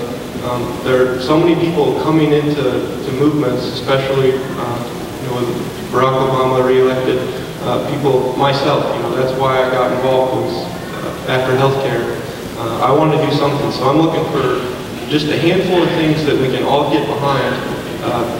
I looked at other social movements that were successful. You know, drunk driving, they frame that as a public health issue, and we got Mothers Against Drunk Driving. You know, we're a powerful political force, and I think this group, or some other meetings I've been to, we just need to get around. That's the message that, you know, we tell everybody this is a public health crisis. We get doctors saying we're tired of treating people in the ER. We need cops saying we're tired of locking up the same people. And, you know, everybody unified behind a public health message. And give me a couple things I can do to work on over the next, you know, few months. Realistic political things that we can get through. You know, the Missouri House, given the situation. No, I want to send you over to Ms. Lee so you can write the number down, because that infrastructure we're building right now. Realistically, we don't need to raise new taxes, so we already have enough money. We just need to allocate the money that we have. I use the foundation formula as an example, which is what we fund the schools. At the state level, we've been underfunding the schools for a while, meaning we haven't been fully funding that foundation formula. We've been, in my opinion, it's redirecting money. We say it's just not money. But the money is still there and it's going to other areas. But give you a number of the city, because we're building that infrastructure now. It hasn't been done before. Yes, my name is Brian Cheadle. I am what y'all talk about, family, and, you know, one tearing up the community. Well, now I'm trying to be a part of rebuilding what I was a part of tearing up. I'm 35 now, have a family, and I got kids, so it's all about the future. I know that it takes a family to keep it going. Well, there's a lot of guys out there that are trying to change their life, but they don't have that family at home. So when they get that door slapped in their face like I did for 2 years, telling me no, you're a felon, you're a felon. I never did the time in prison, never, but I call it felon. And because I was blessed to have a loving wife to support and tell me to keep going, don't give up, I made it through. Now I work for this thing. But not to say the fight is over. But because of what's going on and what has been going on, all this killing, man, you know, it makes me want to bear arms, but I can't. You know what I mean? Because I'm a felon, and I can't get Medicare or Medicaid or food stamps or assistance, none of that, because I'm a felon. No sexual felon, but a drug felon. And therefore, I'm just like a number in the penitentiary, because now I'm out here trying to keep going, keep my head up, but I still got that foot on my back, press me down, because I can't do what I need to do for my family. So when all these killings is going on, and you know, you say, well, what can I do? You know, it does start at home, but at the same time, we do need to get out of here. And I'm just out here trying to let you know I'm still out here. I'm still going. I'm still trying to get this off my back. That felony is over 6 years. No calling with the law or anything, but at the same time, I still cannot protect my family if it comes down to it, because if I do, I get caught with it, that's fine. So it's a catch-22 on me, you know what I mean? So, you know, and I was always raised, you know what I'm saying, you need to know your history. Well, my grandmother stayed on 30th and Cleveland for over 60 years, and what they had was the church. When situations went on, they went to the church. And the church helped them with whatever they needed, because the state representatives or whoever it was that was ahead of it, they weren't able to hear everybody's call. So I went to the church, and the church helped me. First love, non-denominations. And they kept it going, kept me remembering that it is He that can do all things, not the state, not the president, nobody else, but it's He. And that's who I'm under right now. But at the same time, there is a lot of guys that's out here, just like me, that ain't in the church, that ain't trying to get their mind right, they ain't trying to do right. But when it's right at your front door, you got to make a choice. you know, so. Well, can I do something real quick? Are regular people from probation and parole in here and corrections? Okay, not going on. Okay. Because I do got people in here that has resources. Well, hold on, before you go on, that's one of the major issues that I want people to understand. When you look at the numbers, it's 62% of inmates is in there for nonviolent drug offenses. So that means that once you're in there for nonviolent drug offenses, there's a lot of resources that you can't get. I can kill 10 people and run outside wearing their skin, and I can still get food stamps, house, and etc. You get a drug conviction, you can't go back to school, you can't get food stamps, you can't get a lot of assistance, and that's why I got the state reps and senators in here. Because from a legislative standpoint, you can actually change the law, and you see they're trying to do constitutional changes to block voting. So you can do changes in the law.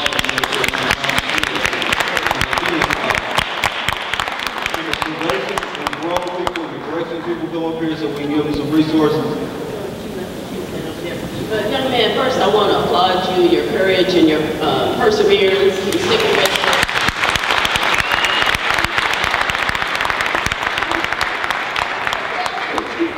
I'm Stacey Daniels with Jackson County Combat, and I am so proud that this Monday we present to the legislature, and hopefully they'll vote on. We'll have 3 programs to address reentry and spenders population, because we know it's so hard to find people who will hire and give you that upward mobility. Combat also is presenting $2.5 million worth of substance abuse treatment. We have neighborhood programs, youth development programs. So this is if you live in Jackson County, you're paying this tax. And so take advantage of those resources that we have. I'm going to put my card here on the table, and that's why I gave you my card individually. Eric Wesson has one of the programs that the county has funded for a couple of years, but we're just trying different approaches. The prosecutor even has a program. Clyde McQueen at Full Employment Council has one where you go to school and work at the same time. So people are out there trying to help you. This kind of forum will let you know, these kind of services. My name is Eric Weston. I write for the Call newspaper. I have a couple of things that I do in the community, but a year ago, or 2 years ago, we started a helpline for ex-felons. It's called 855-ex-felon. That's ex-felon with the EX. And what we're doing is we were able this quarter, due to the assistance of our Jackson County legislators, we were able to fund employees to go out and find jobs for ex-felons, because that's the biggest problem that they have, is connecting them to resources. So that resource that we do is we do jobs. We have been able to secure 18 companies that will hire ex-felons. Housing is also a problem. Mental health issues. Being locked up and going through that process a lot of times has some mental health issues that are associated with them.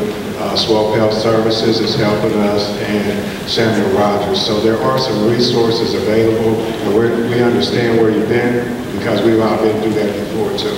So if you know anyone or have anyone that needs to, our number is 855-ex-felon, and we do have the resources available to connect you with some places that will hire ex-felons. Violent ex-felons is a problem, and we've got 2 companies that will at least consider it. So while we're waiting on the legislature and officials to get things passed, we have something. One more thing. I talked to some people from corrections, obviously I don't see them here right now. They have companies that hire non-violent and violent offenders. I can get you that list. The only reason they wanted to pass it out is because they was afraid of the backlash when people saying, oh, well, this company hires felons, this company hires felons. But it is some resources out there, and that's why we find how serious it is to actually start getting resources and people in and identifying the problem.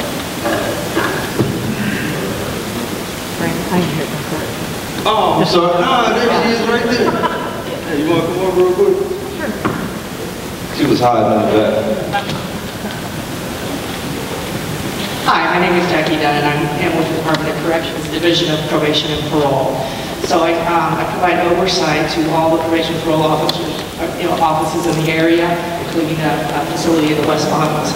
I have to say that I'm always extremely humbled every time that I see a group of folks come together in order to battle crime. Our goal for the Department of Corrections is rehabilitation, public safety through rehabilitation. We believe people can change. The parole board is responsible for releasing people. We don't want to put those people back in custody unless they're a risk to the community. One of the things that I wanted to talk about is also what's critical to an offender's success is the family support that they have, their social attitude, and their associates. One of our biggest barriers right now to rehabilitation is folks coming out of the penitentiary with no housing and no jobs. In my urban core, I have about a 56% unemployment rate, which is absolutely abysmal. People can't survive without being employed, so we're constantly looking for folks that are willing to invest in the clients that we serve. We do our best working with KC Literacy and other educational programs to try to bring those folks up to speed. They provide work programs in the institution. We try to prepare them for as much as we can, but we need your help. And again, I'm just always so impressed every time I see a group of folks, because I've been in the business 26 years, and we used to think that it was, we have to do all this alone. We've reached out to faith-based communities, our community reentry support, all the resources, so we've had a lot of good luck in that arena. There's also some materials on the table that would break down the resources and stuff like that. Yes, no? Okay, now thank you. Hey, Brent, my name is Robert Ford. I have a question to ask you. What do you guys have on the table as far as trade schools is concerned? That's a good one. I actually been talking to the unions, the people I know in the unions, asking if they'd be willing to, and this is not just for people with felonies, but I think about that a lot. So I'm working with them to actually do some type of apprenticeship programs with people with felonies, talk to some of the people from corrections, going back to that mandate I was talking about. The mandate will require anybody in there to get certified and bonded. The way you do the bonding, it has to be some kind of company that you're going through, so I'm actually working on that right now. I'm getting a lot of good feedback because I work across the house. I'm getting a lot of good feedback from Republicans.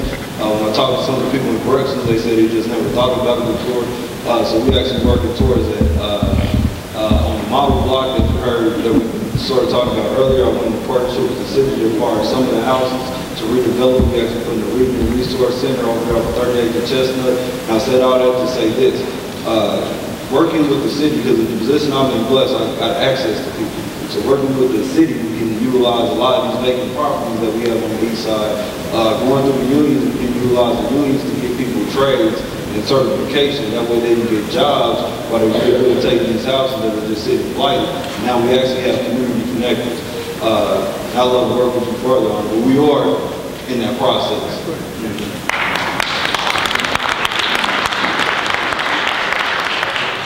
Hello. First of all, you know who I am. Let me introduce myself to the crowd. My name is Jason Broom.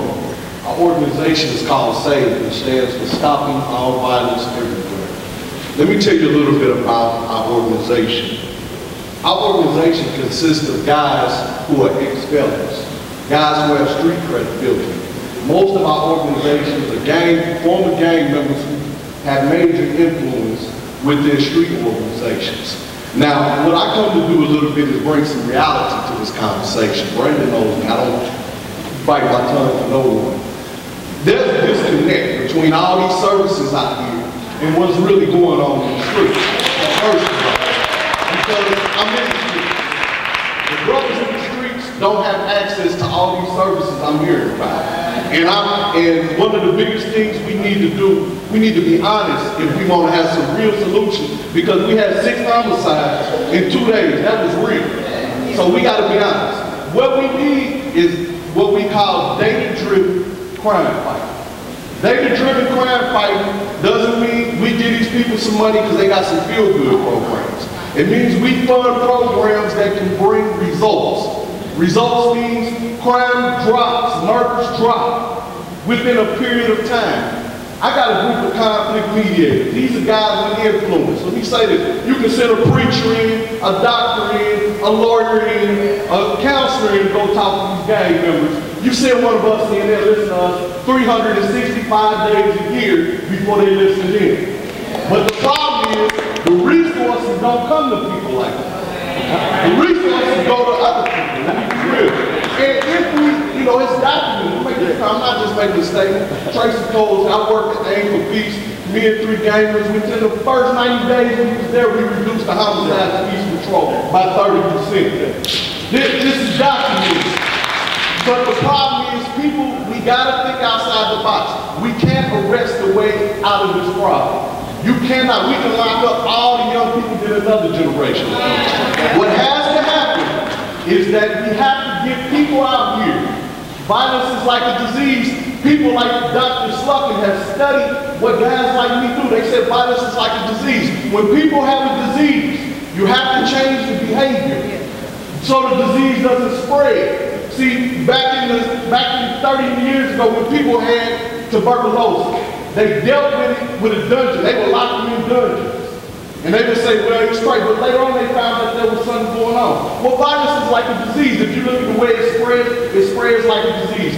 What you have to do is have credible messages that can go into the people who are infected and get them to change the behavior.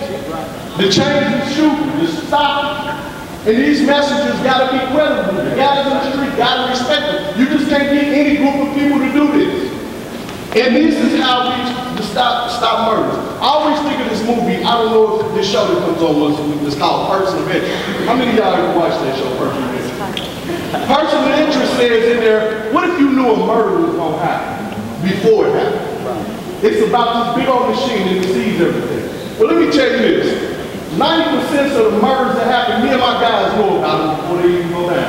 We know who's in the county, but the problem is in order for me and my guys to be able to get there, we don't have the resources for us to spend 8 hours, because most of us is working trying to feed our family. We spend 8 hours out here trying to resolve conflict. But we need to be in the most crime-ridden communities during the time between 12 till probably midnight when homicides are most likely to happen. We need to be out there with the young people, and also we need to be able to connect them to all these so-called resources that they don't get connected to. Secondly, I heard reentry brought up. I'm a convicted felon. I've been convicted of 2 murders and manslaughter. I'm a former gang member. I haven't seen none of these resources that are convicted felons. It wasn't the people that went out. I would be a lot of places where these brothers are. So we gotta connect. Only the place that I see that doesn't get the money is places like GRT. I don't even see them here, Gentlemen of the Round Table, where they bring felons in and try to put them to work. We need this money that's out here for reentry to actually put felons to work. It has to put felons to work. And lastly, we have to be able to have people out here. I want to tell the story, and I'm going to end with this. There was a young man named Trevor Foreman. How many of y'all know who Trevor Foreman is? None of you. But when I tell the story, y'all gonna know. He was an honor student at Lincoln High School. He was a Kaufman scholar.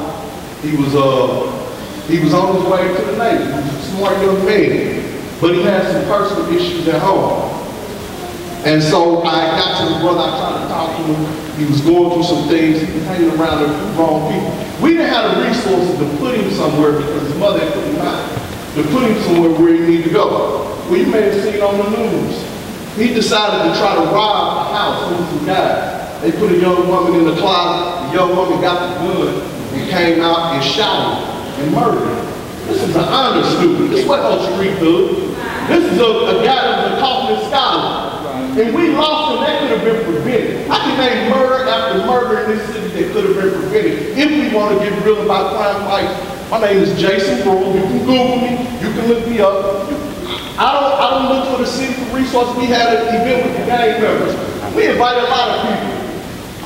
We didn't get no resources, but we went in our pocket. Me and our guys, we brought all the gang members together to do a Stop the Violence, No Bump Let It Ride weekend to start August off, because August is traditionally the most bloodiest month with the homicide. Didn't too many people come. Brandon showed up on his motorcycle at night. And with the gang members, I respect him. He showed up at night, he sat down, we all got together. It was beautiful, it was a beautiful event. That's why, even though other people take credit for it, obviously we haven't seen homicides this year. Thank you. Well, hold on, brother.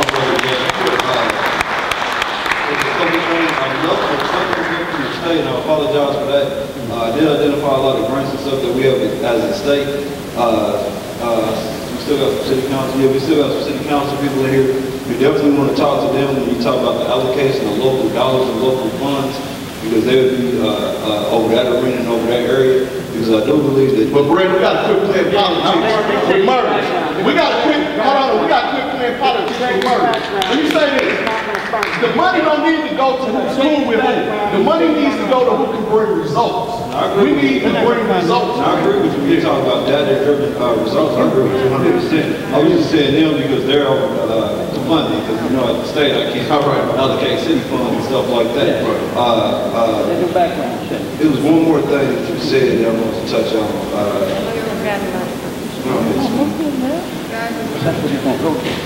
Whatever it is, you got my number. My name is Jason Brooks. If you want any of my parents to be back there, we don't usually, you know, if some of the state or local officials want to help us, that's fine. But we go to the community to help. The people help us. When we do events, we come out our own life and we go to the people. If you want help, we need volunteers, you can paperwork, whatever. We go to the people and help because I kind of lost faith in the system. I'm gonna be honest. That's the problem though, because the political entity, the political system is supposed to be representative of the people. So therefore, I know I don't have enough time, but therefore, when you pay your tax dollars, and tax dollars come out, you should expect you to go back to the citizens that those tax dollars come down from. My honest opinion of the problem when you talk about the allocation of funds and you talk about who knows who, when you look at the community East of Truth, we don't get involved in the political arena, so it's easy for me to go ahead and like pat you on the back over here and slide the money over here because they paying attention and you're not. So you cannot not pay attention to people in office. You cannot not voice our opinions and show up at their offices and send them texts and emails and the whole nine. Let me add one more thing, Greg. We talk about data-driven crime fighting. We got to quit going for the dog and pony shows, people. Let me say this, I seen the other day they did all these raids on ex-felons. Let me make this clear, look at the data. Most of the crimes that are committed are not being committed by people who commit felons. Most of the gun crimes are not committed by ex-felons. These crimes are being committed by first-time offenders. So a lot of that is dog and pony show crime, but I'm not trying to rag on nobody and talk. I'm saying we gotta do something that's real because let me tell you why I'm passionate about this. Because my peers are dying. Guys I grew up with, I see them one day and they dead sick. So I'm very passionate about it. Thank you.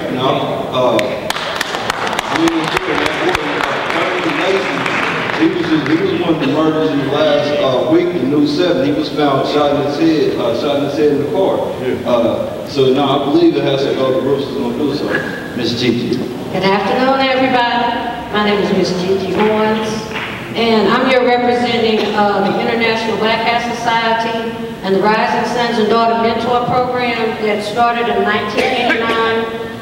It wasn't funded by any organizations or parts of the city or state funding.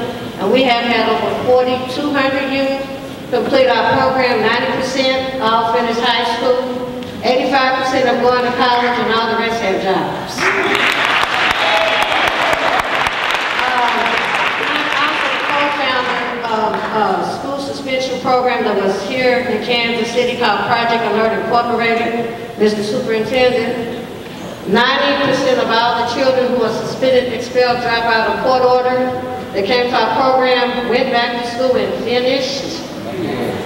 And we had some of your scouts come and check out our program that you have funded for 10 years, and 2 years later you shut down our program and tried your in-school suspension program that did not work.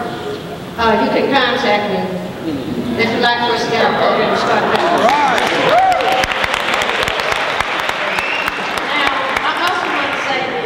I'm real humble and happy to see a lot of people in here that I see all the time on the streets. I'm not humble and happy about our politicians that are in here. Because the only time we see them is when it's the time for them to come up and say their little words of wisdom, which we really don't need to hear. Not at the forums. We need to see them on a regular basis in the community. So when they show up here, I'm not impressed. So I did not clap or acknowledge any of them, and I'm not until I see what they do. And they haven't impressed Kansas City. The fact that that is the crime and everything else going on. Another thing is, I don't want to keep seeing career politicians represent our area, because nothing has changed while they're in office. Nothing. I don't want to see any of those people either until they help make make changes that we all can see. Now I'm going to get to my little quick list. Okay, crime. Crime is the result of lack of education.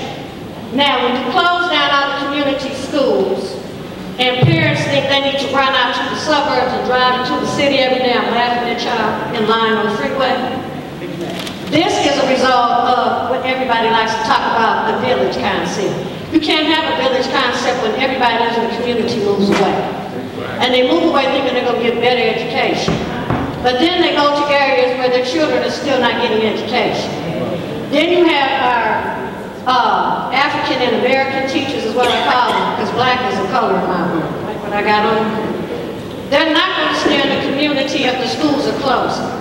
Then I'm watching you all redo the community schools in the senior citizen housing or tear them down. Okay, all those buildings are history. You know, it almost makes me as sick as when I go down on 18th and Vine and watch the painted up, boarded up building that they want to allow our people to get in and open up businesses. But you put a big sign up there, 18th and Vine, and everybody down there don't look like us, but they down there saying they celebrate us. So I feel the same way about the schools here. You're not going to keep anybody in the city if everybody's moving out thinking they're going to get a better education for their children. Lack of education also leads to lack of employment. Because if you're functional illiterate, don't have an education, you're not going to get a job. Equals crime. We're going to continue to have a crime wave in Kansas City until everything changes. All our little politicians, they need to sit down and have a forum and decide on what they're going to do. And then it's down to us. They need to come in here with an agenda for us to look at and approve. Because one thing I know for sure, when it's time for people to get re-elected since I moved back here, I'm very disappointed. But I came back here because I know it's their problems in Kansas City and this is my hometown. But I promise everybody running again, especially the career politicians, we will be working diligently to have somebody running against them in the next election. You say, kill a city. Well, Kansas City's not even #1. It's St. Louis, which I just moved from there, I loved it up there, very cosmopolitan.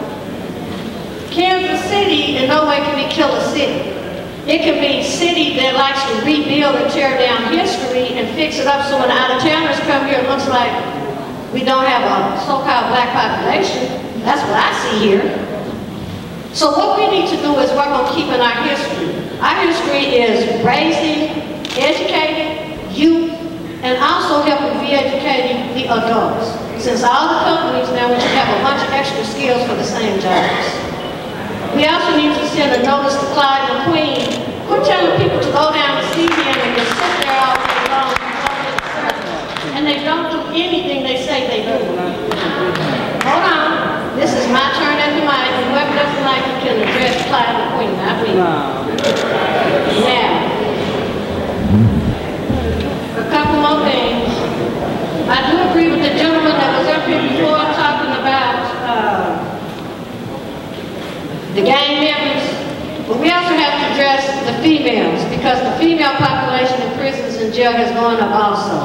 So we need to make sure we have females on the front line working on with the female felons. Gun violence. Whereas an adult, I'm keeping mine.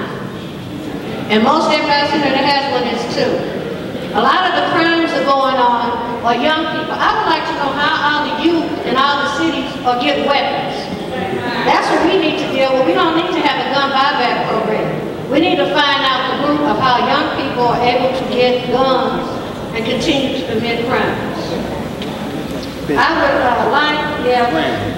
we can have monthly meetings on a regular basis for forums so we can address the issues and put together an agenda to deal with an issue or 2 issues per month. That's how you get results. Because you have a whole big conglomeration, we're not going to get results. Thank you.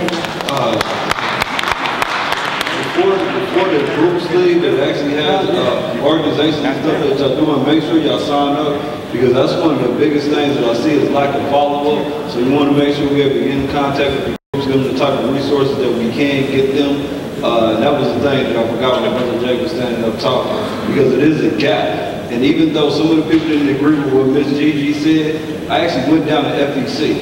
And I went down there dressed in a t-shirt and jeans, and I asked him, I said, hey man, I'm a felon. What company? No, I didn't come see you. But I went down to FEC and I went to the county. I'm in jeans and t-shirts and a skull cap. So I'm a felon. What kind of opportunities do you have for me? They told me none. Now, I know it's not true because we allocate money to them. And I also have a gentleman that's from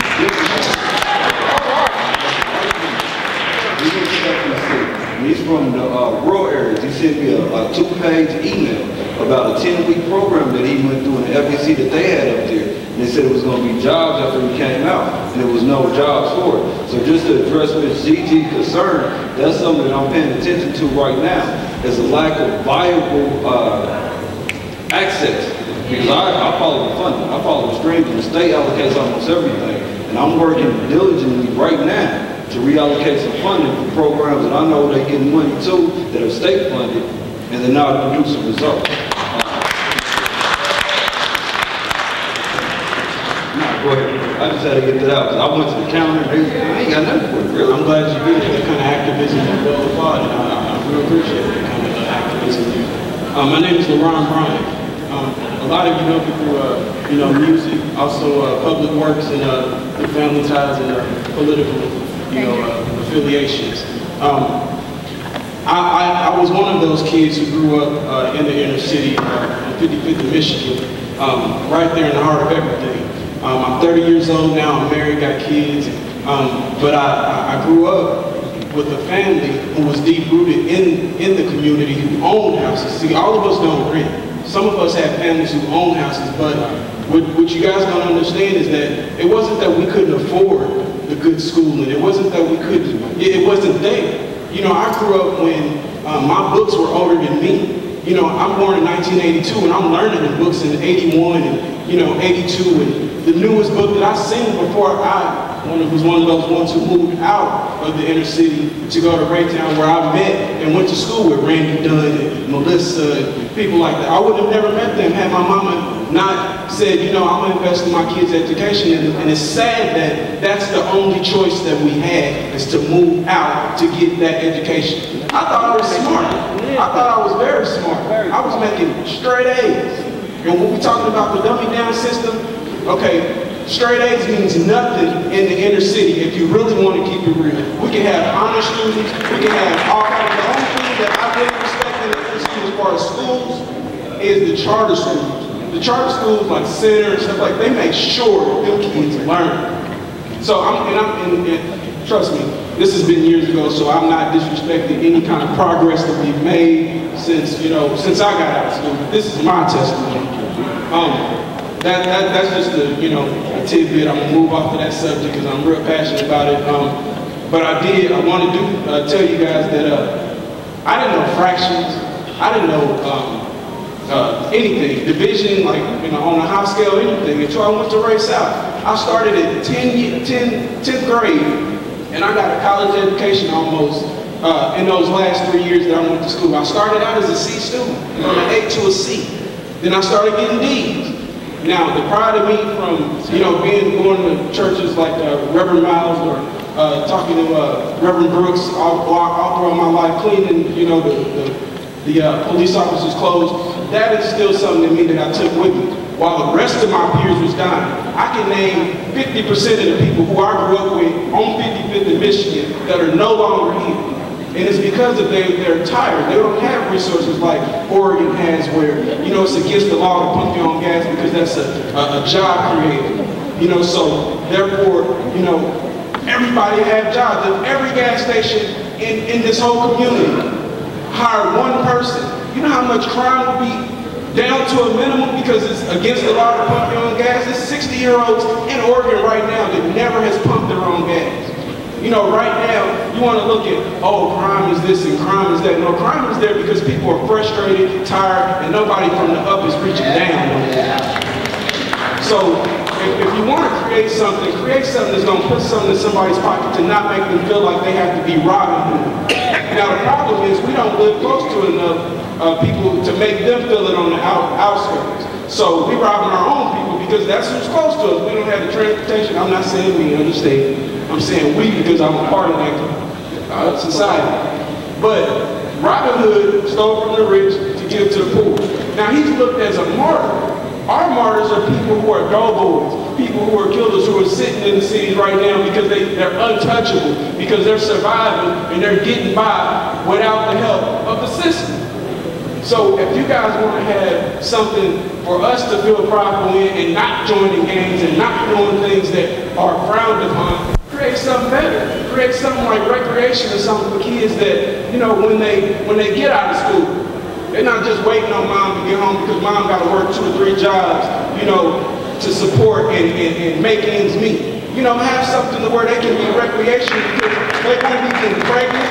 You know, Keisha, who's a straight A student, won't be staying home raising her baby. You know, she'll go to school and then she'll go to school and those teachers don't care about what she's going through. Man, got great, but whatever the case may be, you know, in schools we now need, you know, it's mental health issues that are plaguing our system, our community right now that are not being taught, that are not being respected. You know, we need to have some people who are actually educated enough to deal with these kind of situations and go into these schools and start helping these kids who have real mental issues. Have government funding or state funding or city level funding to put those people in there who are going to help them, who are specifically there for that. So I want to make sure I'm getting it right, because we're going to have to move through kind of quickly because they extended the time to give us a little bit more time. And again, this is about creating action steps. The next one we have, we come out with a list, kind of like what Ms. Jimmy was talking about with the action steps, and we heard education, more community funding, for institutions and resources in the community to make them viable. Obviously, we need to have more employment for felons, job access and housing. And can you step over here to give me the name and number? And again, I'm going to keep reiterating this. If you in a community group organization or you want to do volunteer work, please sign up, because the whole purpose of this first meeting was to get the grassroots organizations on board. Like when Brother Jay was sitting up here talking, it was a lack of knowledge to the funding that was out there, the program, etc. So from this meeting, we want to take those grassroots organizations, we want to create that infrastructure with them, start getting them the knowledge that they need so they can start affecting communities. That's what I see right there. I got two more very important things that somebody touched on. Hold on just a second. They want to know how kids are getting these guns? Yeah. They want to know? Okay, when you got... I don't mean to cut you off. I'm going to, but I'm about to kill it right now, because we got like 20 people in line.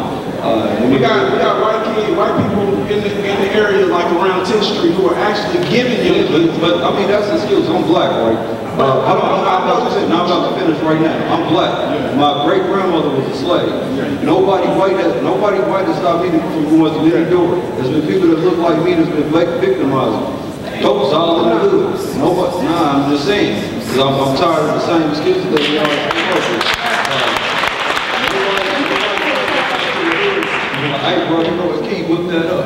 That's not happening. We take it upon ourselves to sell this poison to our own people, just the same way you said we was victimizing ourselves. We take it upon ourselves to rob somebody that stays next door to me, as opposed to getting on the bus going someplace else. So we have to stop using the excuse of racism, though racism is real. We have to stop using the excuse of imbalanced institutions, even though the imbalances in these institutions is real. But if we decide to, we can create our own institutions. It was an 80% increase after the first Reconstruction. The first Reconstruction would have been after slavery, up until the second Reconstruction, which was 1965. After the second Reconstruction, we started seeing the demise of the so-called black community. I believe in self-determination, something that Brother Kwame Ture was talking about, something that Fred Hampton was talking about, something that Stokely Carmichael was talking about, Huey P. Newton was talking about, Malcolm X was talking about. So we have to get to the mindset of our system. I can't blame anybody for the lack of economic development for myself. We know the political arena, they depend on, when you talk about statewide, nobody can win statewide without winning Kansas City or St. Louis City. When you talk about the local city council, they can't win their council meta district without us voting or not voting. Right. When you talk about us as a state, it's the exact same thing. So if we want realistic change, when we talk about the curriculum in the school district, if we want rural history to be implemented, which will show blacks, Latinos, Asians, and all the so-called other minorities, it can be instituted. Or we can sit back and go, they're not teaching me my history. The same when we talk about this overt presence of violence in the inner city. It's on us to teach one, reach one. Or we can sit back. I grew up in the 50s too. And I call it the 50s because this is what the young cats call it. Right. I grew up with Ron, Dan, Tone, and all of them. Right on 59th. And I used to be down in that little block, so it's not secondary to me. The only thing that made me different between my peers is I was blessed to be able to go to college, which removed me from that same situation. But it's time that we take accountability for what's happening and what's not happening. That's right.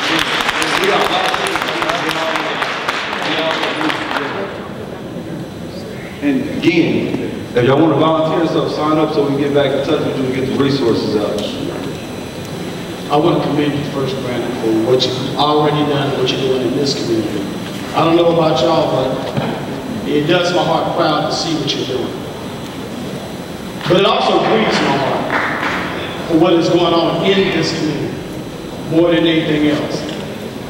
And I'm not going to sit here and scream and shout at anybody, but there's something that you said earlier. I could scream and shout. I probably might after I get into it. Because there is a disconnect. A giant disconnect in our community right here. You know, I don't know if y'all know, I'm Bishop Caldwell with Community United, Stop the Killing, and the Peacekeepers. We have a community safe house that's been open and operational for over a year here in Kansas City. I'm going to tell you what grieves my heart. Out of all the city officials, I'm not going to pick on anybody, I'm just going to throw a stone, so if it hits you, oh well. Out of all the city officials, we've only had 5 that made their way through those doors to speak with the youth. 5. I'm not just saying city officials, but state officials also. When you say, what do the kids need or what do they want, and they standing right there, every day. Not just every day, but these are young men and young women that are freshly out of the game, freshly out of selling drugs. When we came onto one block, there were 2 houses that was on simultaneous ends of the block, selling and banging. Out of those 7 individuals in that house, in one house that was selling and banging, they stopped. We didn't chase them off. We didn't lock them up. We rehabilitated them and made them viable in our city. They have jobs now.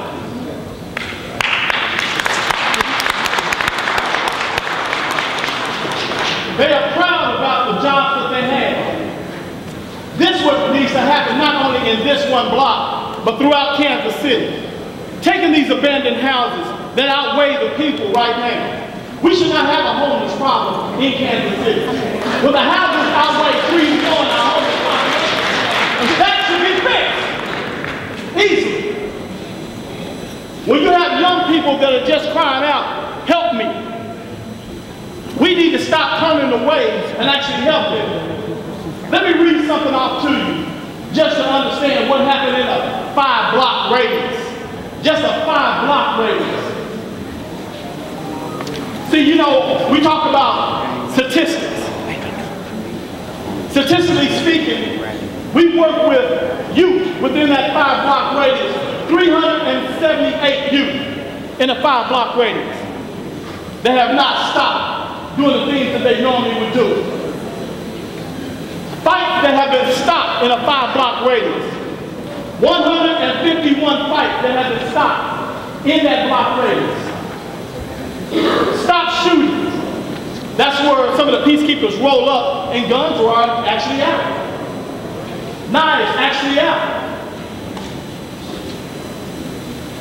36. Those to me are homicides that didn't happen. Those are people that killed another. Street intervention, 234. Tutoring, GED, things of that nature. Adult literacy, 189. Job training, 84. People that were put into houses that have been revived, 379. Computer classes, people that signed up and started learning computers. Because I tell you this, when I first started, I didn't know how to operate a computer. I don't know how many of us as adults nowadays, some things we didn't learn as we grew up, but we got accustomed to as you grow older in life. 224. Substance abuse, 392. At-risk counseling, 197. We talked about those youth that have changed their lives around, that have actually stopped banging and now being productive. Well, let me tell you, that's 63 of them within a 5-block radius. Houses that have been restored within that area, 89. Lots that have been cleaned up and changed into gardens, 42. Families that have been fed on a constant basis, over 15,000. I want you to understand the one thing that has happened with this. Without any funding from anyone. Matter of fact, these people right here, and several others have committed their lives to doing this. Could you imagine if we had these houses every 5 blocks in Kansas City? That is a solution. You don't have, we have so many community groups out here, you don't need to argue over territory. Stop it! Stop hating on each other. Stop killing each other by your own mouth. Stop it. There's enough out here for everybody, if you want to put it that way. I said I wasn't going to yell, didn't I? I'm saying. But I'll say this and I'm going to close. Something can be done about it. But what are we willing to do about it today? Don't forget we got resources on the table, various information. I see a couple of people that from the departments that haven't been able to get up yet. But I try to bring enough people that can actually identify the problems and give you solutions. But again, let's make sure we focus on the solutions. This is going to be clear. If we could just keep in mind that we had a certain amount of time to be here today, we want everybody to get an opportunity to share whatever they want to share. 2 minutes. 2 minutes. 2 minutes. I'm a good time.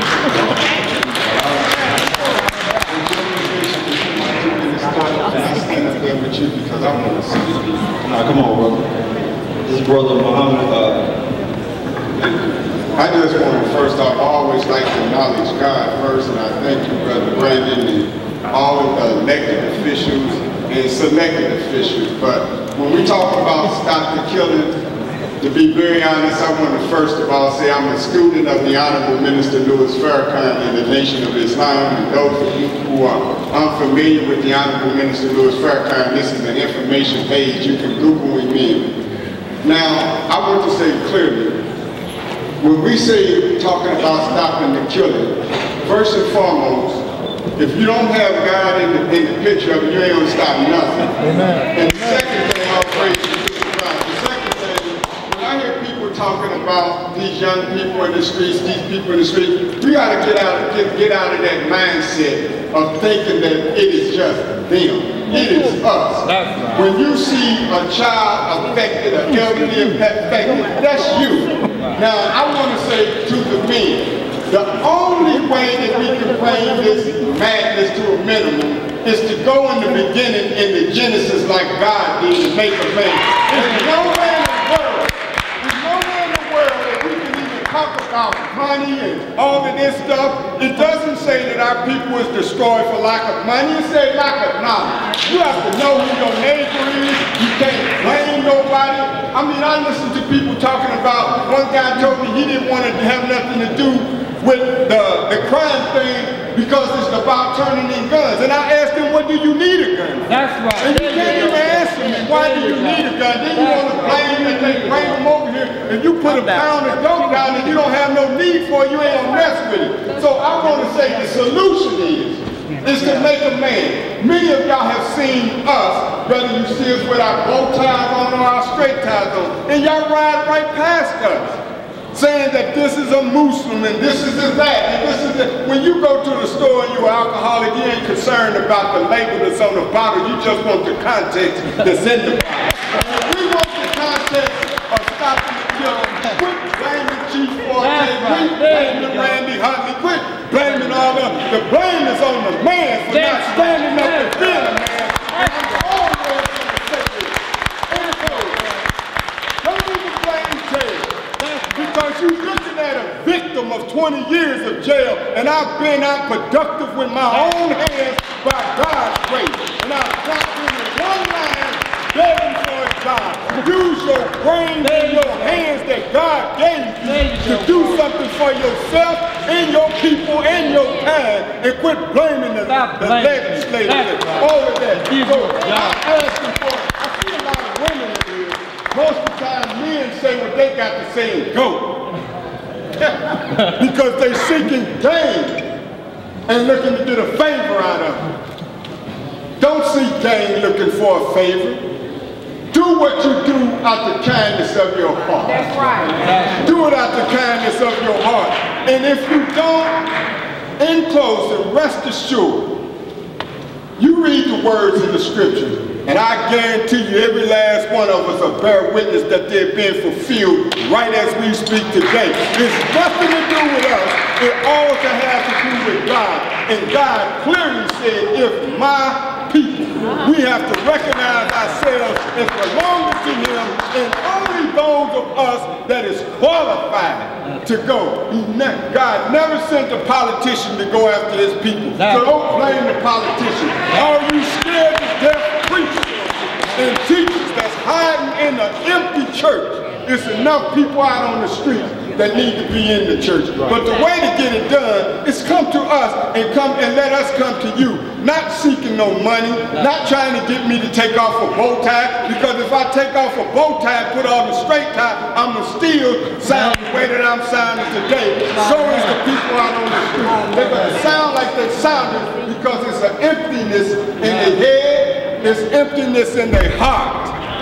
And we can fill that voided spot by being humble, courteous, and respectful and tolerant of each other. So I close with saying, all of the men, if you truly want to see the smile and the love put back on our women and children's faces, stand up and come out and be a real man. I don't see how any of us could come out here and have something to say right now, knowing all of these grieving mothers and grandmothers around here, women losing their children, and grandmothers burying their children, and we sitting up here talking about some crime.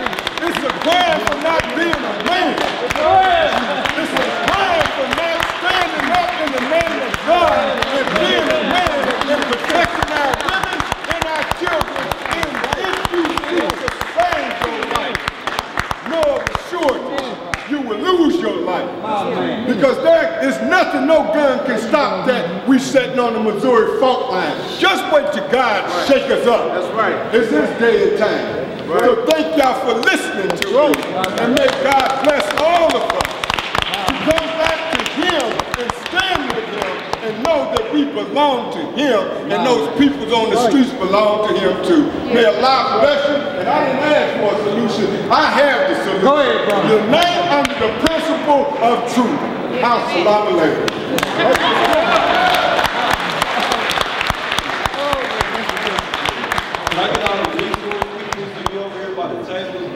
Just in case people have any questions. And I also want to acknowledge Albert Brooks, since he's been here. He's been sitting in the crowd this whole time. Yes, I wanted to share that I've been working with Community United and the Stop the Killing organization for this past year and a half. And it has been a training ground for me, because I have found that, you know, I've learned and had my feet right there in the grassroots of our community, work directly with the children, with the families and the parents and loved ones who have lost loved ones right here in the trenches. We are right here in the 64128, 64127 area. And that's what we need, is more of this community housing, community organizational structures. I just want to share that food security is a critical issue in our community. when we integrated our communities, we spread and moved away a lot of our nucleus families, our neighborhoods, lost a lot of businesses, inherited land, family and continuity. Our local business owners and community professionals left as well. The quality and state of our community is indicative in how we treat our children and our elderly. So before homicide that is occurring in our African American community, we are first dying more from health problems. And that's based on the food and the quality of food that we're putting in our mouths and our health and living habits. So homicide is only the 5th leading cause of death in our communities. Before this is